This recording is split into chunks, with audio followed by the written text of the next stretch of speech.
Hello दोस्तों, आपके अपने YouTube channel one education star में आपका बहुत बहुत स्वागत है। मुझे उम्मीद है कि आप ठीक होंगे और अपनी तैयारी को कंटिन्यू कर रहे होंगे।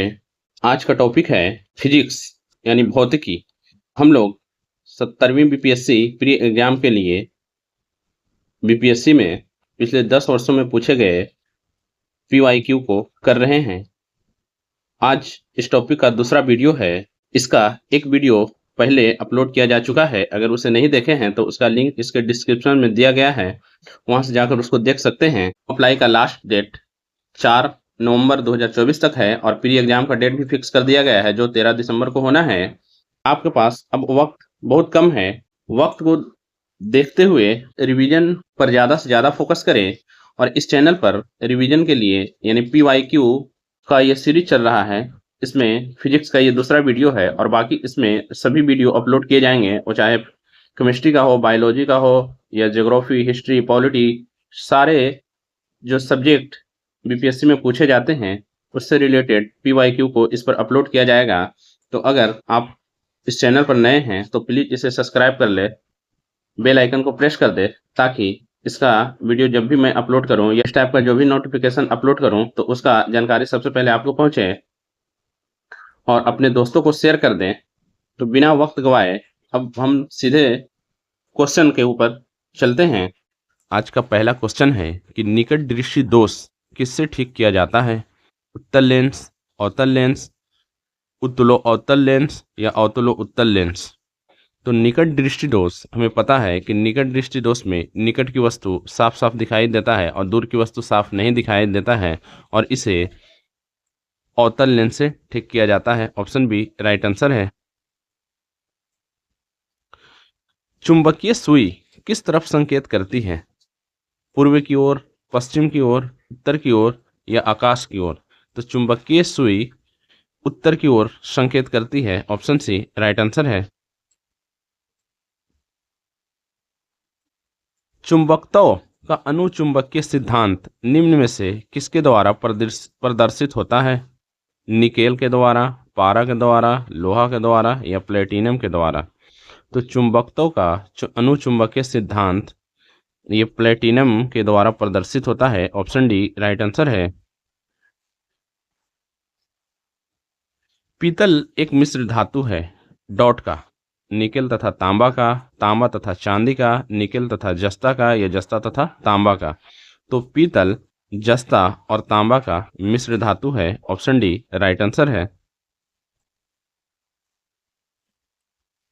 श्वेत प्रकाश को नली में कैसे उत्पन्न करते हैं? तार को गर्म करके, तंतु को गर्म करके, परमाणु को उत्तेजित करके या अणुओं को दोलित करके? तो श्वेत प्रकाश को नली में तंतु को गर्म करके उत्पन्न करते हैं। ऑप्शन बी राइट आंसर है। आइंस्टीन को नोबेल पुरस्कार किस कार्य पर मिला था? संहति और ऊर्जा के तुल्यता के लिए या बोस आइंस्टीन संघनन के लिए या प्रकाश विद्युत प्रभाव के लिए या अपेक्षिकता के लिए? तो आइंस्टीन को जो नोबेल पुरस्कार मिला था वो प्रकाश विद्युत प्रभाव के खोज के लिए मिला था। ऑप्शन सी राइट आंसर है। विद्युत उत्पन्न करने के लिए कौन सी धातु का उपयोग होता है? यूरेनियम, लोहा, तांबा या एल्यूमिनियम? तो विद्युत उत्पन्न करने के लिए यूरेनियम धातु का इस्तेमाल किया जाता है। ऑप्शन ए राइट आंसर है।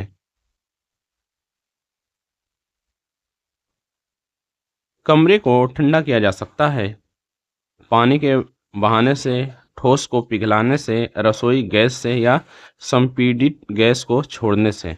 तो कमरे को संपीड़ित गैस को छोड़ने से ठंडा किया जा सकता है। ऑप्शन डी राइट आंसर है। आमतौर पर सुरक्षा फ्यूज लगाने के लिए प्रयोग होने वाला तार किस पदार्थ का बना होता है? टीन व सीसा का मिश्र धातु, टीन या सीसा या निकेल का? तो आमतौर पर सुरक्षा फ्यूज लगाने के लिए प्रयोग होने वाला तार टीन व सीसा के मिश्र धातु होता है। ऑप्शन ए राइट आंसर है।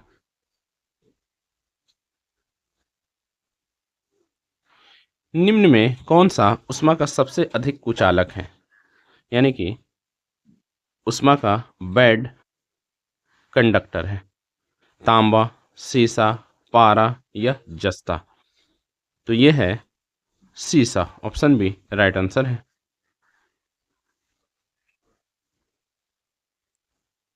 ऑडियोमीटर क्या नापता है? ऊंचाई, हृदय गति, वायुमंडलीय दाब या ध्वनि की तीव्रता। तो ऑडियोमीटर से ही पता चल रहा है कि ये ध्वनि से ही रिलेटेड है, तो ये ध्वनि की तीव्रता को मापता है, ऑप्शन डी राइट आंसर है। अति चालक का लक्षण है।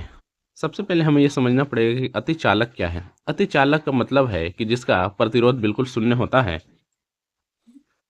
तो अति चालक का लक्षण है उच्च पारगम्यता या निम्न पारगम्यता या शून्य पारगम्यता या अनंत पारगम्यता। तो अति चालक का लक्षण है शून्य पारगम्यता, ऑप्शन सी राइट आंसर है। गर्म करने पर एक अर्धचालक का प्रतिरोध पर क्या प्रभाव पड़ता है? बढ़ता है, घटता है, वही रहता है या पहले बढ़ता और फिर घटता है? तो अर्धचालक और चालक ये दोनों में गर्म करने पर प्रतिरोध का मान अलग अलग होता है। जैसे चालक का प्रतिरोध गर्म करने पर बढ़ जाता है, लेकिन अर्धचालक का प्रतिरोध गर्म करने पर घट जाता है, ऑप्शन बी राइट आंसर है। क्वेश्चन नंबर 14 है कि सौर भट्टी में प्रयुक्त होता है समतल दर्पण, अवतल दर्पण, उत्तल दर्पण या अवतल लेंस। तो सौर भट्टी में वही दर्पण का इस्तेमाल होगा जो प्रकाश को एक बिंदु पर लाकर खड़ा कर दे। प्रकाश को एक बिंदु पर लाकर खड़ा करने वाला दर्पण में होता है अवतल और लेंस में होता है उत्तल। चूंकि यहाँ लेंस अवतल दिया हुआ है, इसलिए इसका राइट आंसर होगा अवतल दर्पण, ऑप्शन बी राइट आंसर है। आतिश अति यह मिस टाइप हो गया है। अति सूक्ष्म वस्तुओं को देखने के लिए प्रयोग किया जाने वाला प्रकाशिक उपकरण है माइक्रोस्कोप, इलेक्ट्रोस्कोप, स्पेक्ट्रोस्कोप या स्टेथोस्कोप। तो ये है माइक्रोस्कोप, यानी ऑप्शन ए राइट आंसर है। फ्रेंड्स, अगर ये वीडियो आपको पसंद आ रहा है तो प्लीज़ लाइक कर देंगे। और मैं ये बता दूं कि इस चैनल पर मैथ के कंप्लीट सीरीज भी चल रहा है, जिसका एक कंप्लीट सीरीज औसत का इस पर अपलोड किया जा चुका है। उसका भी लिंक इसके डिस्क्रिप्शन में दिया गया है, वहां से जाकर देख सकते हैं। और बिहार स्पेशल का जो मुख्य रूप से बीपीएससी के लिए और बाकी भी बिहार के आने वाले सभी एग्जाम के लिए वो महत्वपूर्ण है, उसका भी 3 वीडियो इस पर अपलोड किया जा चुका है। अगर उसे नहीं देखे हैं तो उसका भी लिंक इसके डिस्क्रिप्शन में दिया गया है, वहां से जाकर देख सकते हैं, या प्ले लिस्ट में भी उपलब्ध है। एक संवाहक के तापक्रम परिवर्तन के कारण इसमें विभव परिवर्तन होता है, इस घटना को कहते हैं थॉमस प्रभाव, जूल प्रभाव, सीबेक प्रभाव या पोल्टियर प्रभाव। तो इस घटना को थॉमस प्रभाव कहते हैं, ऑप्शन ए राइट आंसर है। स्वचालित कारों में समानता कौन सा तेल लगता है, यानी कौन सा तेल का इस्तेमाल किया जाता है? मिट्टी के तेल, वनस्पति तेल, अल्कोहल या पेट्रोल। तो स्वचालित कारों में पेट्रोल का इस्तेमाल किया जाता है, ऑप्शन डी राइट आंसर है। स्टीम इंजन कैसे चलता है? जल से, उष्मा से, ध्वनि से या तेल से? तो स्टीम इंजन उष्मा से चलता है, ऑप्शन बी राइट आंसर है। वातानुकूलित या वातानुकूलन यंत्र से किस कारण ठंडक होती है? गैसों को दबाने एवं मुक्त करने से, जल को दबाने से, ठोस को दबाने से या जल के वाष्पीकरण से? तो वातानुकूल यंत्र से जो ठंडक पहुंचती है वो गैसों के दबाने एवं मुक्त करने से होती है, ऑप्शन ए राइट आंसर है। ट्यूब लाइट में प्रकाश किस पर निर्भर करता है? ट्यूब में गैस पर, ट्यूब में ठोस धातु पर या ट्यूब में द्रव पर या ट्यूब का शीशा पर? तो ट्यूब लाइट में प्रकाश ट्यूब में ठोस धातु के ऊपर निर्भर करता है, ऑप्शन बी राइट आंसर है।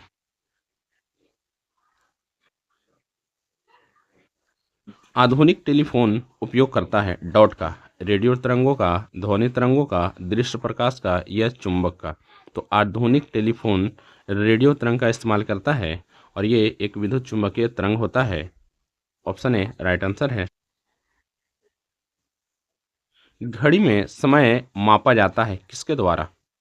क्वार्टज क्रिस्टल के द्वारा, हीरा क्रिस्टल के द्वारा या शीशा के द्वारा या इस्पात के द्वारा?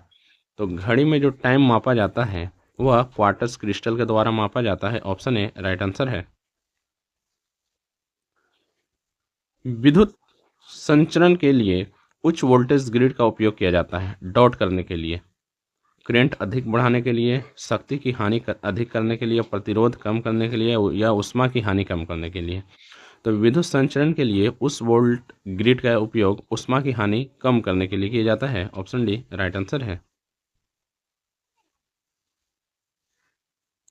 एक जिप्टो बराबर होता है 10 की पावर -10, 10 की पावर -25, 10 की पावर -21, 10 की पावर -21। ये दो मिस टाइप हो गए हैं।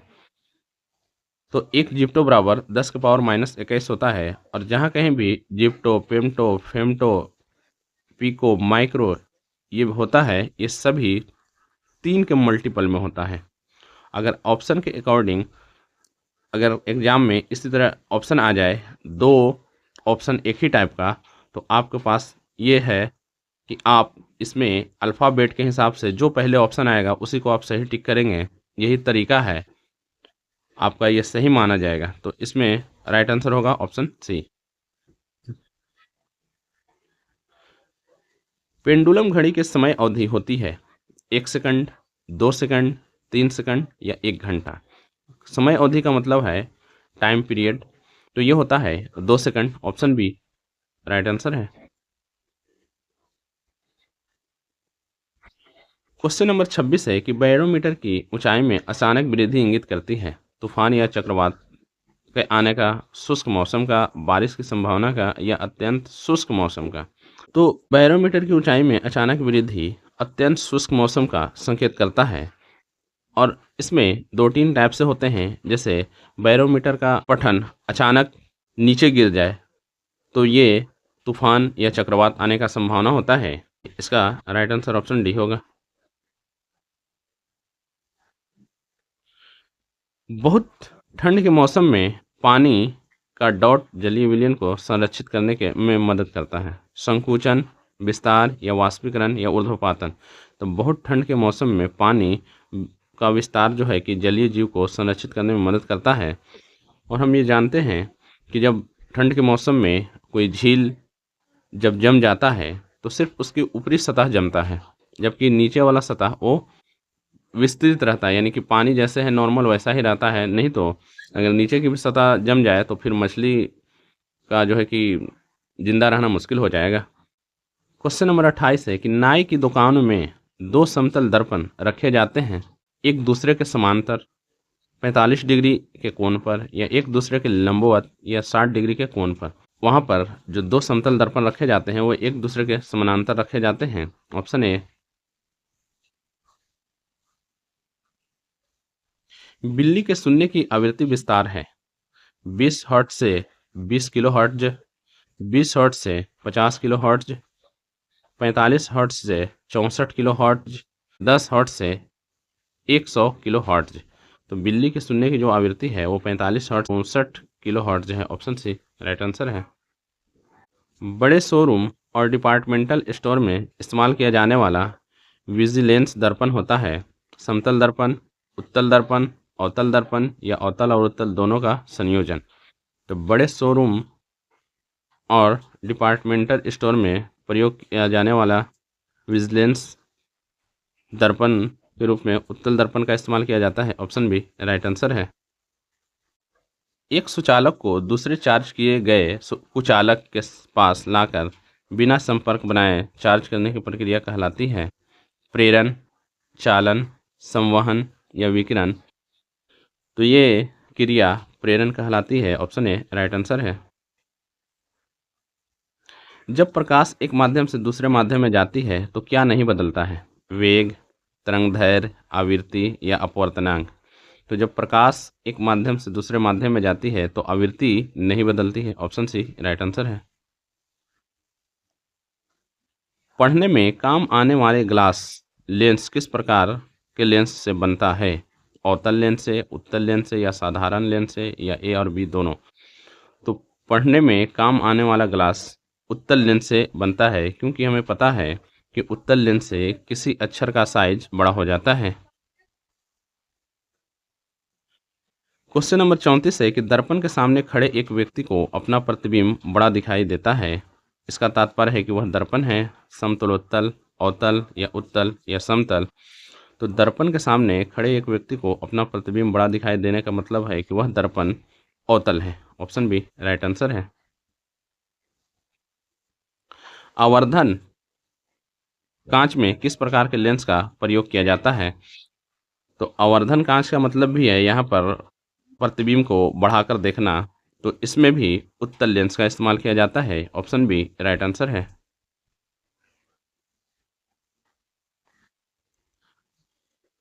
ध्वनि का वायु में वेग अनुमानता है 3 × 10⁸ मीटर पर सेकंड, 330 मीटर पर सेकंड, या 2.25 × 10⁸ मीटर पर सेकंड, या 2 × 10⁸ मीटर पर सेकंड। तो ध्वनि का वायु में वेग 330 मीटर पर सेकंड है। ऑप्शन बी राइट आंसर है। प्रकाश विकिरणों की प्रकृति होती है तरंग के समान, कण के समान, ए और बी दोनों के समान, या न ए और न बी के जैसा। तो प्रकाश विकिरणों की प्रकृति जो है वो कण और तरंग दोनों के समान होती है, इसलिए इसका ऑप्शन होगा सी। क्वेश्चन नंबर 38 है कि 50 डिग्री सेल्सियस का फ़ारेनहाइट स्केल में मान होगा। तो सेल्सियस का फ़ारेनहाइट में बदलने का तरीका है C/5 बराबर F-32/9। तो C की जगह 50 रखेंगे बटा 5 बराबर F-32/9, 5 दहिया 50। तो इधर आ जाएगा 90 बराबर F-32। तो F बराबर होगा 90 और 32 122 डिग्री फ़ारेनहाइट होगा। ऑप्शन बी राइट आंसर है। फ्रेंड्स, मुझे उम्मीद है कि आपको यह सेशन अच्छा लग रहा होगा। अच्छा लग रहा है तो इसे लाइक कर देंगे। सबसे ज़्यादा श्यानता होती है जल का, वायु का, खून का, या शहद का? तो सबसे ज़्यादा श्यानता होती है शहद का। ऑप्शन डी राइट आंसर है। महासागर में ऊंची जल तरंग कैसे आती है? भूकंप से, सूर्य से, तारों से, या चंद्रमा से? तो महासागरों में जो ज्वार भाटा है वह मुख्य रूप से चंद्रमा और सूरज के आकर्षण बल के कारण आता है, इसलिए इसका राइट आंसर ऑप्शन डी होगा। क्वेश्चन नंबर 41 है कि प्रथम भारतीय उपग्रह आर्यभट्ट कब छोड़ा गया था? 10 जुलाई 1992, 18 मई 1974, 19 अप्रैल 1975 और 2 दिसंबर 1998। तो प्रथम भारतीय उपग्रह आर्यभट्ट 19 अप्रैल 1975 को छोड़ा गया था और 18 मई 1974 को भारत का प्रथम परमाणु परीक्षण किया गया था राजस्थान के पोखरण से, जो स्माइलिंग बुद्धा के नाम से उसका कोड था। क्वेश्चन नंबर 42 है कि वर्ष दीर्घतम होता है, यानी कि वर्ष की अवधि जो सबसे अधिक होती है इन सभी में, वो सबसे ज़्यादा होता है प्लूटो पर। प्लूटो अब ग्रह है नहीं, सितंबर 2006 में ग्रह की श्रेणी से इसे हटा दिया गया था। ऑप्शन ए राइट आंसर है। विद्युत चुंबकीय तरंग का वेग होता है। विद्युत चुंबकीय तरंग कहने का मतलब है कि गामा और रक्त किरण, एक्स किरण, तो इन सभी का जो वेग है वो लगभग प्रकाश के वेग के बराबर है, यानी कि 3 × 10⁸ मीटर पर second. Option A right answer है। प्रकाश की गति किसमें न्यूनतम होती है? तो प्रकाश की गति सबसे अधिक निर्वात में होती है और सबसे न्यूनतम ऑप्शन के अकॉर्डिंग कांच में होती है। निम्न में कौन कंप्यूटर की भाषा नहीं है? बेसिक, सी, या फास्ट, या ट्रेन? तो फास्ट कंप्यूटर की भाषा नहीं होती है, बाकी ये तीनों कंप्यूटर की भाषा है। ऑप्शन सी राइट आंसर है। निम्न में कौन सी धातु अर्धचालक के रूप में ट्रांजिस्टर में प्रयोग होता है? तांबा, जर्मेनियम, ग्रेफाइट, या चांदी? तो अर्धचालक के रूप में जर्मेनियम का इस्तेमाल किया जाता है। ऑप्शन बी राइट आंसर है। निम्न में कौन वैकल्पिक ऊर्जा का सबसे बड़ा भंडार है? वैकल्पिक ऊर्जा कहने का मतलब है कि नवीकरणीय ऊर्जा स्रोत। तो इसका सबसे बड़ा भंडार सौर ऊर्जा है, क्योंकि पृथ्वी पर ऊर्जा का सबसे बड़ा स्रोत जो है वो सूर्य ही है। ऑप्शन ए राइट आंसर है। वायु में कौन सी नोबेल गैस नहीं होती है? हीलियम, नियॉन, आर्गन या रेडॉन? वायु में रेडॉन गैस जो कि एक नोबेल गैस है, ये नहीं उपस्थित होता है। ऑप्शन डी राइट आंसर है। बिजली की खपत का बिल किसके मापन पर आधारित होता है? वाट, वोल्टेज, लोहा या एम्पियर? तो बिजली की खपत का बिल वाट के मापन पर आधारित होता है। ऑप्शन ए राइट आंसर है। क्वेश्चन नंबर 50 और आज का ये अंतिम क्वेश्चन है कि निम्न में सबसे भारी धातु है तांबा, यूरेनियम, एल्यूमिनियम या चांदी? तो सबसे भारी धातु यूरेनियम होता है। Option B. फ्रेंड्स, मुझे उम्मीद है कि आपको ये सेशन पसंद आया होगा और अगर इससे रिलेटेड कोई आपकी क्यूरीज है तो उसे कमेंट में लिखेंगे। आज के इस वीडियो को यहीं पर समाप्त करते हैं। आपको ये वीडियो कैसा लगा कमेंट करके ज़रूर बताएंगे। मिलते हैं इसके अगले पार्ट में। ये फिजिक्स का 100 क्वेश्चन कंप्लीट हो गया है। अब इसका अगला पार्ट वो केमिस्ट्री के रूप में आएगा। शुक्रिया।